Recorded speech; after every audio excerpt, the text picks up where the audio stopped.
The truth is, and I've seen this over and over again, both in clinical practice and then it's been backed by research, is that when a toddler is uneasy on the inside, whether they're tired or hungry, overstimulated, stressed, unsure, it becomes nearly impossible for them to learn anything. Hello, and welcome to Talking Toddlers, where I share more than just tips and tricks on how to reduce tantrums or build your toddler's vocabulary. We're going to cover all of that, but here, our goal is to develop clarity, because in this modern world, it's truly overwhelming. This podcast is about empowering moms to know the difference between fact and fiction, to never give up, to tap into everyday activities so your child stays on track. He's not falling behind, he's thriving through your guidance. We know that true learning starts at home, so let's get started. Today's episode, it's all about routines, specifically why toddler daily schedules matter so much.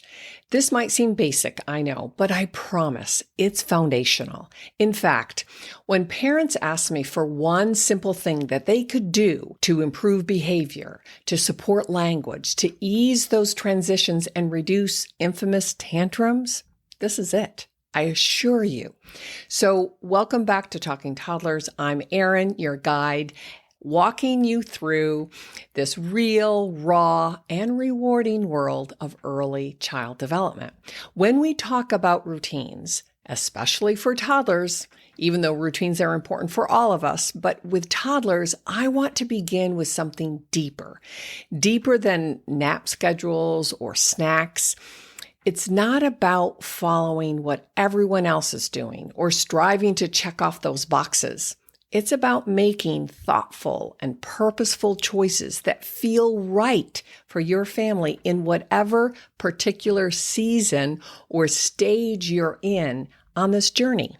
So for me, and I do believe for so many other moms that I've worked with over the years, it's really about slowing down. Slowing down to tune into the rhythm of your home, to build and figure out what's the rhythm for your child. And you might have a couple of children with different rhythms, so you have to navigate that. But also finding the rhythm within your own body. Sometimes there's a disconnect between your kids and yourself. But I assure you, through mindful and intentional thinking through this process, you'll come up with a rhythm that works for everybody. And I typically start with asking simple but powerful questions, such as, is this working for us? How am I feeling in the morning and in the evening? Is this helping or hurting our goal for finding peace and continuity? Is my current situation of so-called routines supporting the life that I'm striving to build? And I know it's different when you have a 1 versus a 2 versus a 3 and a 4. Yes, every stage will be tweaked. But I want you to think that when something isn't working, that's not a failure on your part. It's just feedback. And it's exactly what I do in therapy. When something doesn't work, I just back up a little bit and shift. So that feedback is really an invitation to shift, to navigate through this, right? To be creative, to build something that is working for all of you and that you're all figuring out what your roles are. I also believe that I've seen this over and over again, both in practice and then in real life, that when we slow down and live more intentionally, we actually allow ourselves to notice those voices in the back of our head. I think they're God's whispers. I believe that He is always talking with us. He's always trying to get us to understand how to take the next step, right? What is really healthy and loving and supportive for each of us within this family. I believe that we create space to hear his guidance, to feel those nudges, and to help us stay aligned in this role of parenting, right? And how do we create this family that we're striving to build? And that's the kind of parenting that I want to continue to encourage all of you, right? To be brave, to slow down. It's hard when the world is so busy around you, but to find courage to slow down, to be thoughtful, to really think about what's important for this special little child that is a gift from God. What's important for us, your partner, if you have a couple of children, if you have grandparents involved, how does this whole beautiful family system resonate with what we're doing now? And how can I tweak it to make it better or more healthy or calmer or more successful, right? So today, as we talk about routines, we're not talking about these rigid schedules or complicated charts. Oh my gosh, that's all over the internet, right? But here I want to talk about creating that rhythm, right? About creating a calm, connected environment where you have predictable roles and that you have time and space to be together. Because that kind of environment, and I've seen this for 35 plus years, that kind of environment helps all toddlers, but especially your toddler, feel safe, right? And then they're available to learn with more ease and more comfort and fluidity, right? That they thrive in finding their own voice and their own creativity, who God designed them to be. That's what I feel. But when it's chaotic, when it's dysregulated, it's hard to find that. It's hard to tap into, let me explore over here and see if it's interesting or not, right? And we're going to talk about how that lays out in your day-to-day lifestyle. Let's first talk about why toddlers crave routine. And I do honestly believe over the last several decades that I've been studying this and working on the floor with the kids, and how my life has unfolded and how I raised my daughter, and how even at this stage, I still need routines. I still need that structure. But let's go back to your toddler. Your toddler may look at times like it's complete mayhem, right? A tornado that's running around that may or may not have clothes on. But under that swirl of energy, there is a deep biological need for structure, for routine, right? Because that's how we all learn best. Predictability gives toddlers something crucial, and that's security. That's that stability where they can sit in whatever they're doing and be present for themselves, right? It's how they learn to trust the environment and trust you, the adults who are guiding them in this moment and in each and every day. So yes, routines matter, but not just the logistics, not just so you are running a tight ship, right? But the consistent daily rhythm helps toddlers know what comes next and how they fit in. That fitting in, that sense of belonging, really helps them then direct their emotional regulation, their emotional safety. And that emotional safety is the launch pad for everything else. And I've seen this with kids who are just trying to organize their life, and maybe their first couple of years have been chaotic. I've seen it with kids who have neurological deficits such as autism or significant OCD or ADD, all of those other diagnoses. But the truth is, if we're feeling emotionally grounded, then everything else is available to us, from cooperation, which is the theme here, curiosity, and communication. learning how to talk, learning how to listen, learning how to remember and organize. And what did I do before in this situation, and recall and all of that. So I often tell parents, routines are anchors for the growing brain. And that's what we're talking about here a lot, is how does the brain grow and learn, or how do we learn to learn, right? Because you have to set that foundational stage.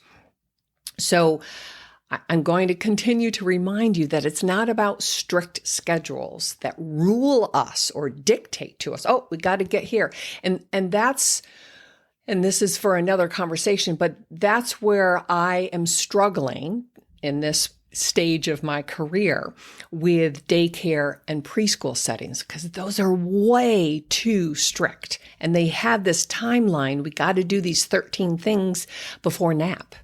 And learning isn't very deep. Creativity is very superficial at best, right? But we want at home, you want to build that predictable pattern, so then they have that flexibility, and they can also express or understand what it feels like to be resilient. If things don't work out as planned, how can I navigate around this? Because when young children know what to expect, then the world around them feels safer, feels organized. They're beginning to understand. And that sense of safety allows for predictability and the rhythm, like I talked about, and the gentle repetition. And that's where learning comes in, right? But it also allows then their nervous system to settle. And I've talked in previous episodes about how do we get that sensory system to integrate and build and begin to understand. So they're then available. So routines, and I've said this forever, but at home, at work, on the playground, whatever, routines aren't just about managing the day or managing someone's behavior.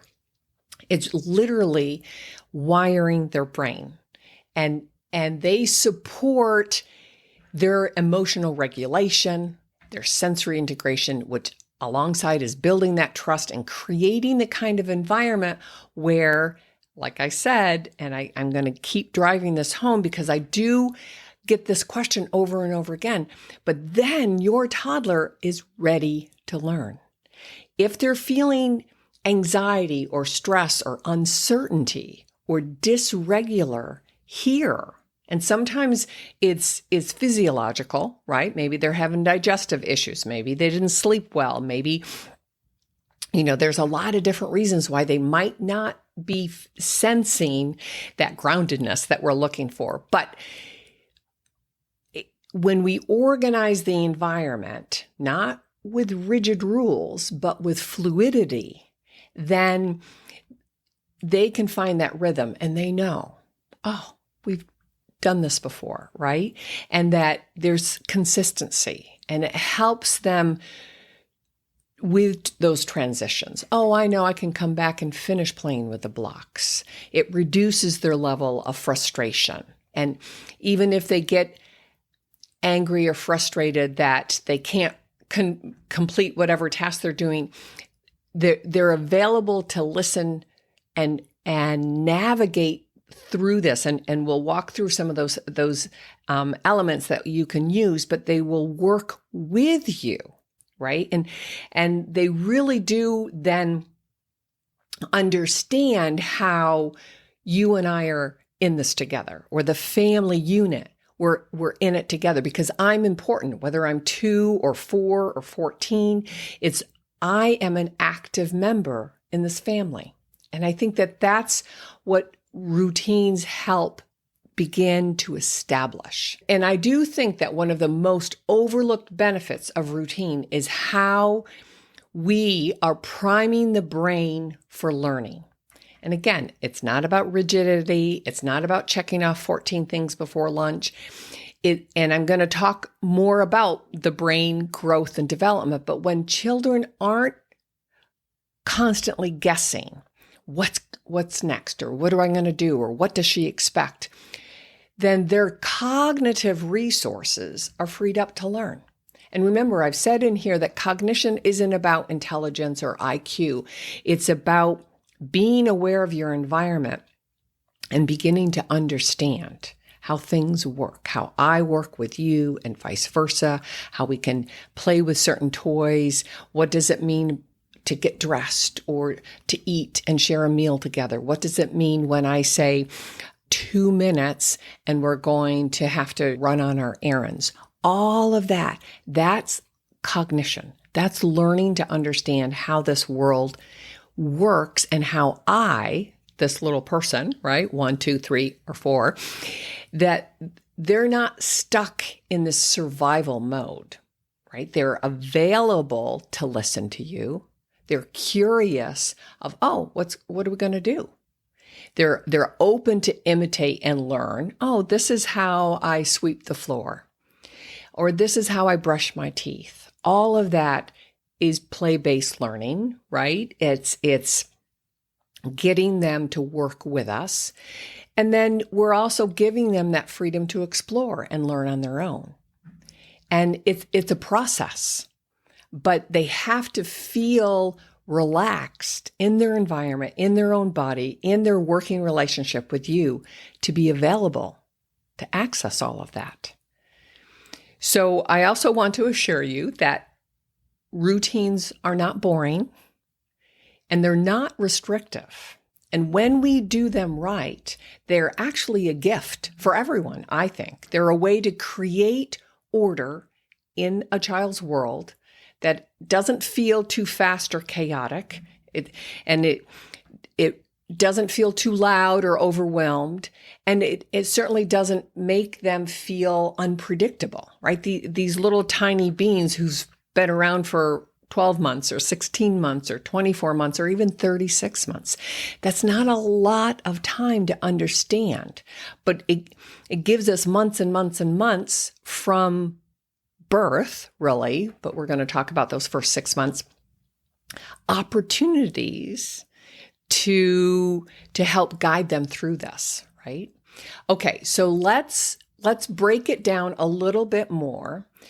That when we create regular rhythm, what you're doing is organizing your day, right? And I'm just going to highlight 6 main points here that what I kind of talked about in big pictures, but I just want to highlight these so then you can have them. So it's, like I said, it's creating safety. Predictability reduces that stress for you and your child.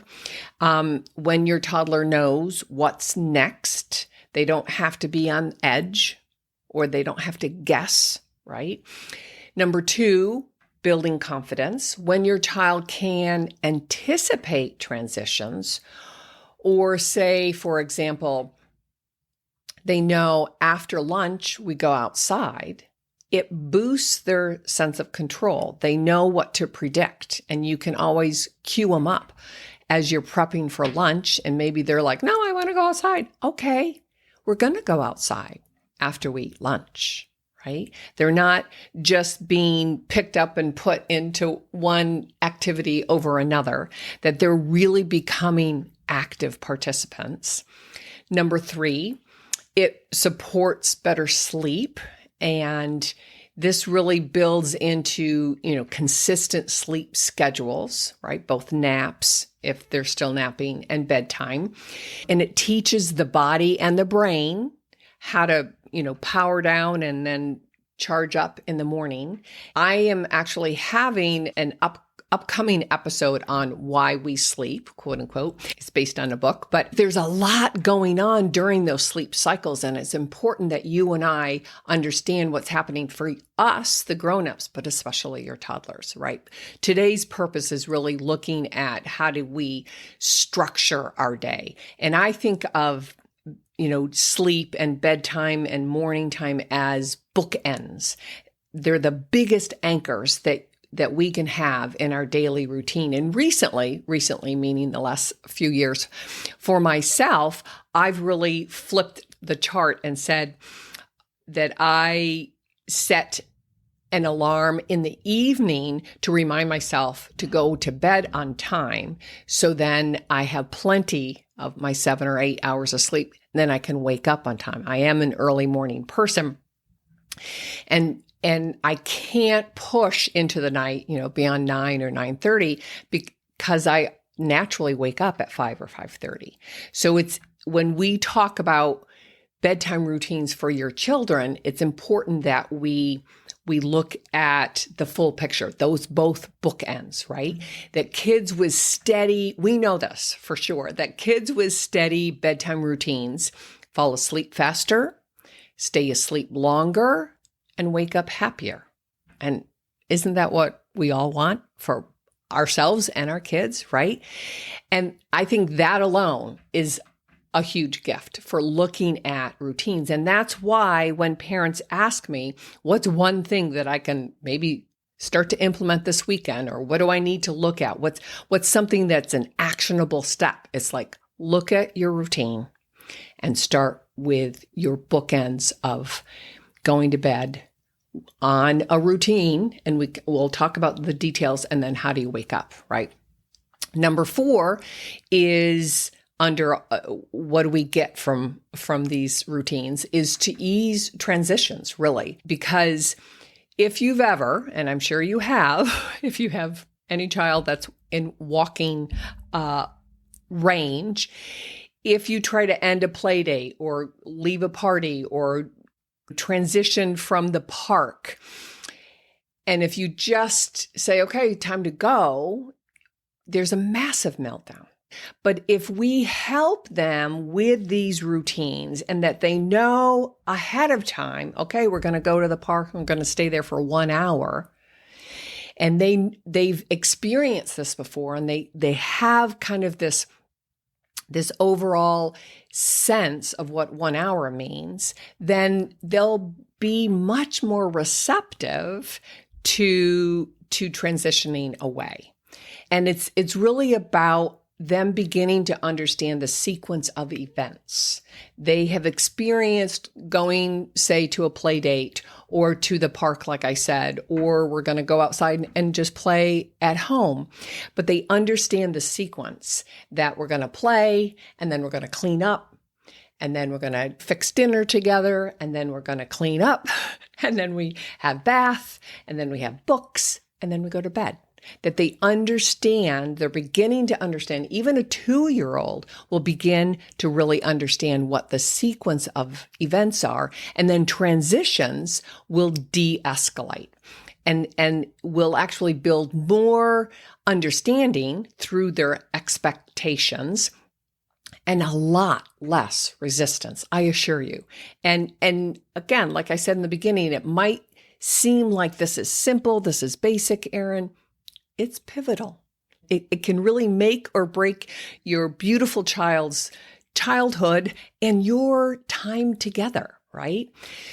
All right, so number 5 on this little chronological benefit list is preparing them for change. And ironically, when we have more routines or more structure, it helps kids adapt to the unexpected because it's building in experiences that have been successful, and they're learning to trust their environment. They're learning to trust you. They're learning to trust the relationship with you, that when things don't go the way planned, which they will, but they're more likely to be able to adjust.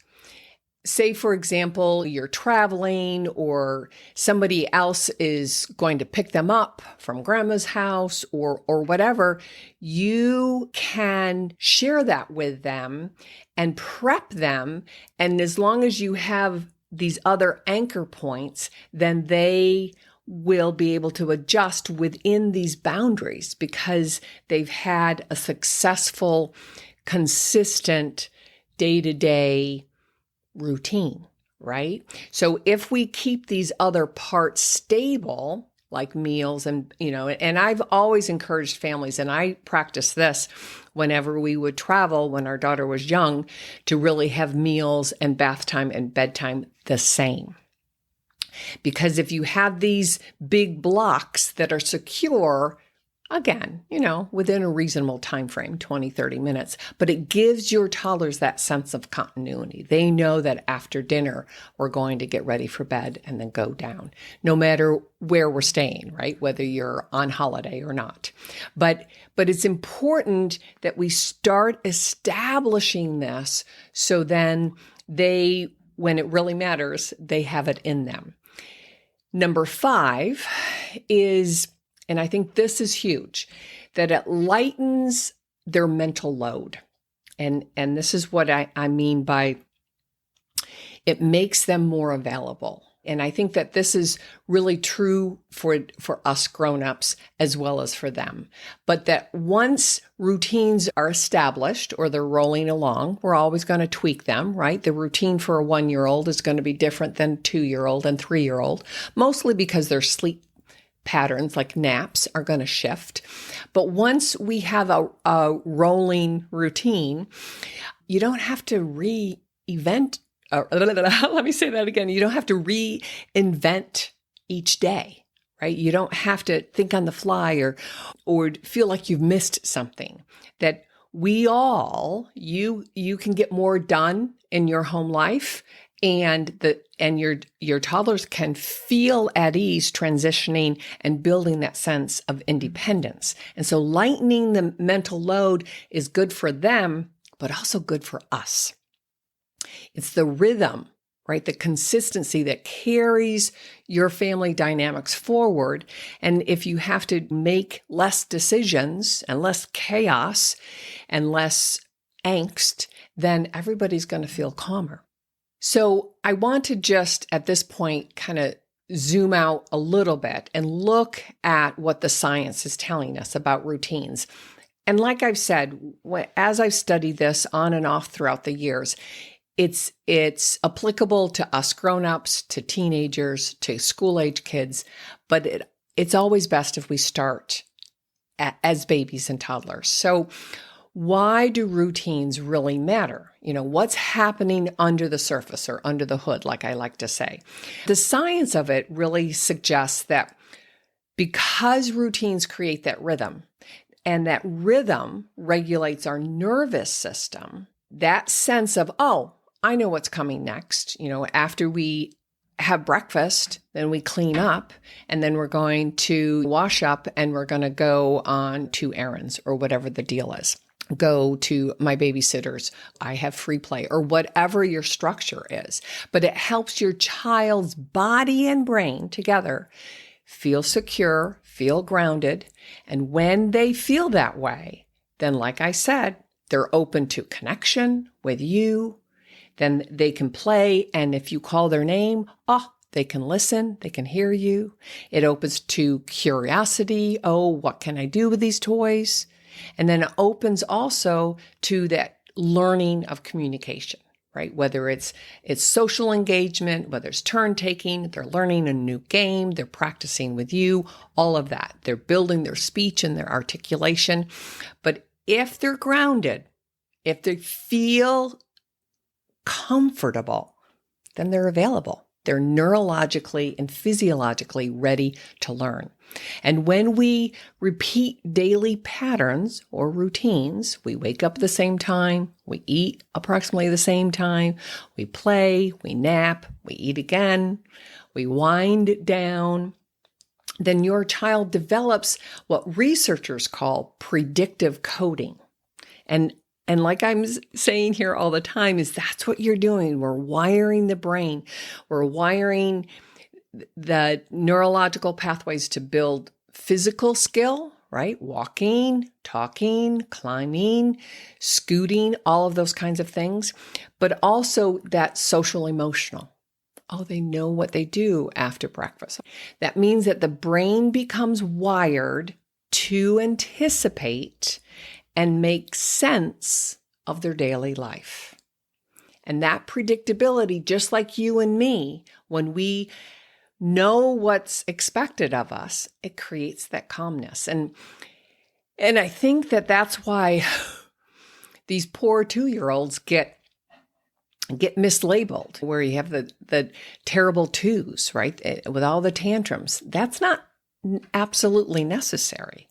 I've always said that threes can be a little bit more stressful. And part of that is because they typically have more language. They have more memory and organization, and they can, cognitively negotiate with you or try to navigate their wants and desires.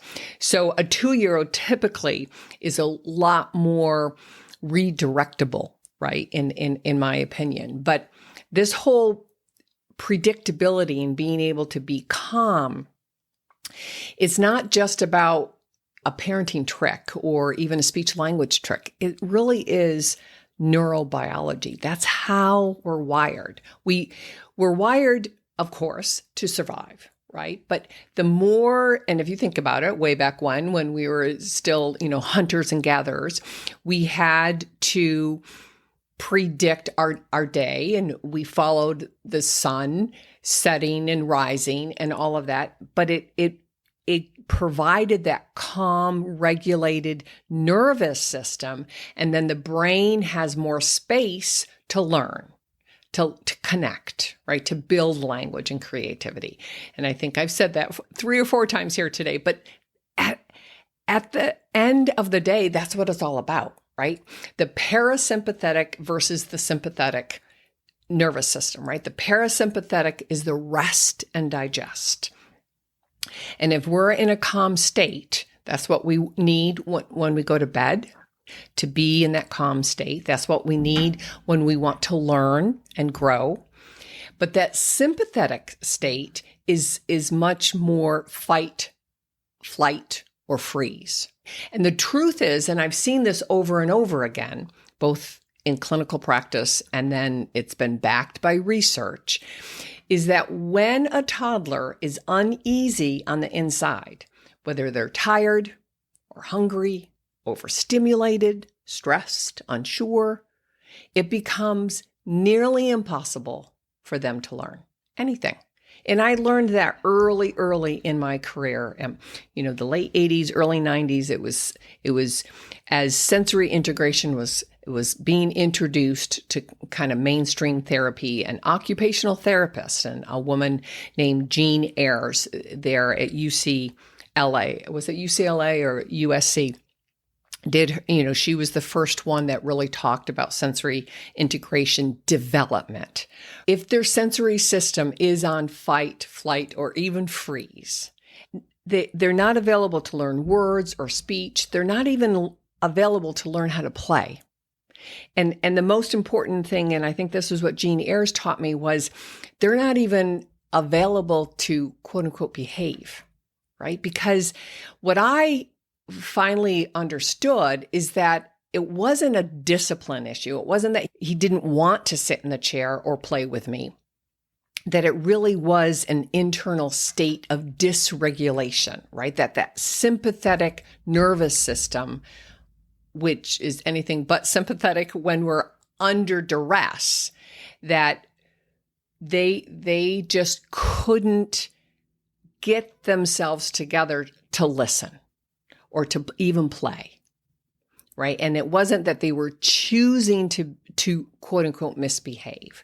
Routines are much more than just, like I said, finding your checklist or managing your logistics of the day. It's really about creating your child. And it happens even in those first 3 to 6 months. It's really prepping them so then they can attend, they can listen, they can explore. They're ready to practice talking. They're ready to connect with you and learn how to take turns and share and imitate. They're ready to be engaged with, right? And so if you take away anything from today, just remember this one thing, that a calm brain is able to learn, but a dysregulated brain or dysregulated nervous system, they can't, right? Your toddler isn't always giving you a hard time on purpose. Yeah, you're going to have those moments. but they're having a hard time. They're not giving you a hard time. The routines that we can develop help make life feel more manageable to you and your little one. And that's what our goal is always, because I want to play and be engaged. And that means that they get more out of my 5 minutes than they will if I sit down and try to force them to listen for an hour. So let's take a look at what your routine might look like for your toddler. And this is just an example, but of course, there's no single perfect schedule. That's what I mean, that you have to figure out what your family, your needs are, your toddler's, what age is he? Do you have 1? Do you have 3? All of it. But let me kind of paint a picture of a simple weekday, because I do want you, no matter what age they are, to keep it simple. And it will get complicated when they're early or when they're older, for sure. But right now, depending on your child, a wake-up time around 7 o'clock, right? And maybe they can have an opportunity just to play by themselves quietly in the room. And then you can have breakfast together, all right? Talk about your events for the day. What's on the schedule? What are you planning to do? Right. And pull him in to breakfast routine, right? Maybe he can help you prepare it and clean it up together. And you can start to establish that involvement, which really he begins or she begins to take ownership. And when you're a 2-year-old, you're not going to completely make the meal with you, but they can throw things in the trash. They can push in the chair. They can get the napkins. They can wash a few of the plastic dishes. You can give them a choice. Do you want to set the table or do you want to wash the dishes? And it's really getting them in, or as you're preparing, they could be standing next to you and, stirring something, whatever the deal is. But make it peaceful, calm, not necessarily rushed. If everybody wakes up a half an hour too late, then it's like, oh my gosh, then it's stress. And everybody then is on high alert, right? So wake up, have a little playtime, have some breakfast together, clean up together, and then you get dressed, or you brush your hair, or brush your teeth, whatever your routine is. And then you can ask them, we ate breakfast, we cleaned up, now we're brushing our teeth. What's next? Right? Because I want you to start, even with a 2-year-old, asking them, what's next? What do we do? Because you want to pull them in to start thinking, again, that things aren't happening to them, but they're an active participant. Whatever your weekly schedule is, maybe your child is going off to camp, or maybe they do go to a preschool, or maybe they go to grandma's house, or Monday, Wednesday, and Friday is different than Tuesday and Thursday. Whatever it is, you can build that up. But hopefully with the little ones, you are able to keep them at home as long as possible. That's my new mission, right? But when you're at home, those routines are incredibly important. So maybe on Mondays, you go to the library. Tuesdays, you play outside and you can look at the sensory bins or the water play or an obstacle course. And a few weeks back, I actually talked a lot about screen-free fun activities, and I had a handout. So you can find that link down below if you want something that you can hang on your refrigerator and refer to. But there's a link down below. Then it's usually, if you look at what your kind of daily routine is, somewhere between 8:30 and 11:30, give or take. That's the window to play or to do your errands. And again, going on errands could be play for him or her, that they're learning whatever the task is, going to the grocery store, going to drop off papers, whatever it is. Right. And knowing that, okay, we typically have lunch at 11:30, right? And that we can prep together. Again, pulling them in, getting them involved. The amount of language-based learning, and being able to listen to questions and follow directions and organizing their steps and problem solving that you can provide for them through just everyday activities. That's huge. And then using meal times and cleanup times and organization times, that's all language rich engagement that you're wiring their brain. And I tell you that that's 1,000% more rich and meaningful and true learning than even a 45-minute one-on-one speech therapy session, in my humble opinion. And as I've shared with you, I think, I was a pretty good speech therapist and I had some great sessions. But what you can provide at home from wake-up time to lunch, my speech sessions would never beat that. And so I think the more organized and fluency through your day, and then they can begin to make those predictions. What do we do after we finish lunch? We take a nap. We go pick up brother, do laundry. I don't know what your days look like. You're going to have to individualize that. We know somewhere around 3:00 after you pick up brother, we have a snack together. Hopefully it's a nutrient dense, avoiding ultra processed food, right? Because we're always wanting to feed their brain, feed their body with whole, real foods. And I have a whole series on that. But you also want this snack time as opportunity to share, to talk, to explore together.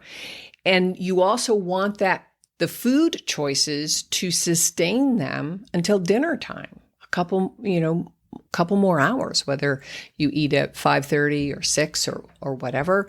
But the whole idea is then around 4:30 or 5, maybe you have a window. And I've talked to a lot of families about this. It's like, oh gosh, it's sort of referred to as the witching hour. Not quite ready for dinner. You're tired. The kid is getting cranky. But that's when you do something physical. You can have a dance party. You can go outside. You can get the mail. You can play tag, sort the recyclables, pull some weeds, water the lawn, whatever you can do physically, hopefully outside as the sun begins to set, right? But you use that time, whether it's 15 minutes or 20 minutes, to do some activity, physical activity, to get them ready, use up whatever residual energy they have, then for dinner. So they're 1, hungrier, and 2, settled in their own body so they can sit and share that meal with you again. And of course, bring them into dinner, whether they're going to help you directly in the kitchen or set the table or put their toys away, whatever the deal is. But find that consistent behavior so they feel like they're a part of it. Then after dinner, clean up, pull them in as much as possible. With every year, they're going to have more and more responsibilities. And then it's not all on you. It's a family affair. It's fun. It's relaxing. It's not that big a deal anymore. Because when you, mama, and I mostly talk to you, mama, but when you have to do it all by yourself, and maybe, your dad or your partner or whomever is in the living room playing with the kids, and it's like, and I'm stuck in the kitchen. No, right? But then somewhere around 6:45-ish, give or take the bath, start to calm down, pick out your pajamas. This is when you start to dim the lights. And I've shared before in the past and I'll have some links to them, but to use amber lights or Himalayan salt lamp lights, because you want to model how the sun is setting, those colors, because that's beginning to literally, this is where the neurobiology kicks in, that it triggers your internal clocks. And that circadian rhythm is like, oh, this is a natural wind down. You don't want the big lights at home, the overhead lights, the LEDs, all of that. You want to typically what I say is once you're kind of cleaning up, and even as I clean up my own dinner dishes, I'm always going to dim those lights. Have enough lights that you can see what you're doing in the kitchen, but start that process of winding down both because the artificial lights, and this is a big section of my sleep episode that's coming up pretty soon, but the artificial lights have really caused havoc on all of us, right? Our babies, our toddlers, high schoolers, and adults. But I think it's really important that for a few dollars, you can have a couple of really soft amber lights or those Himalayan salt lamps that I think are great. And they could be in charge of the dimmers. Like, okay, we're getting ready to wind down, go dim the lights. And again, they're part of that process. They're part of that routine. And I think it's really important that we respect Mother Nature, right? I think God wired us this way for a reason.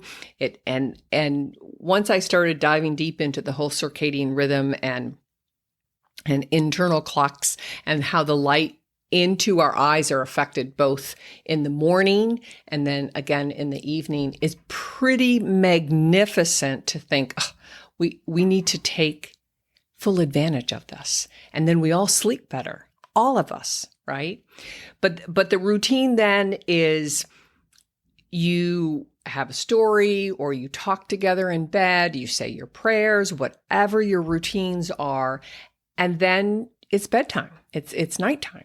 And you turn out the lights. And you could have, and I've had a number of families recently where they've kept an amber light on, just a night light over off in the corner. Once they've fallen asleep, then you can turn that off because you want the room cold or cool and you want it dark. So when they do wake up, and every family's different. I know there's a lot of co-sleeping going on, and that can certainly be a part of our discussion. But in this routine, especially if you have slightly older toddlers, like 2, 3, and 4, then once they have transitioned and gone to sleep, just turn off those night lights. And like I said, I have a whole sleep, I think they ended up with 2 episodes, but it will launch next month. And this is a perfect time for me then to share with you all that after 3 years on this podcast, sharing my personal and professional and expert advice through Talking Toddlers, I'm thrilled to finally announce that we're launching our YouTube channel. So each week you'll find my latest episodes in the video format designed to help you feel more confident, more informed, and really more connected. I know that YouTube is a great resource to a lot of people. I know it is to me. And I have a number of the videos that we're uploading and formatting just for YouTube. So whether you're a new mom or you're just a curious caregiver, perhaps you're a great grandparent and eager to jump on over to YouTube, watch, learn, and grow together. And don't forget to subscribe. Oh, the YouTube channel is actually called Higher Learning, which is my business name.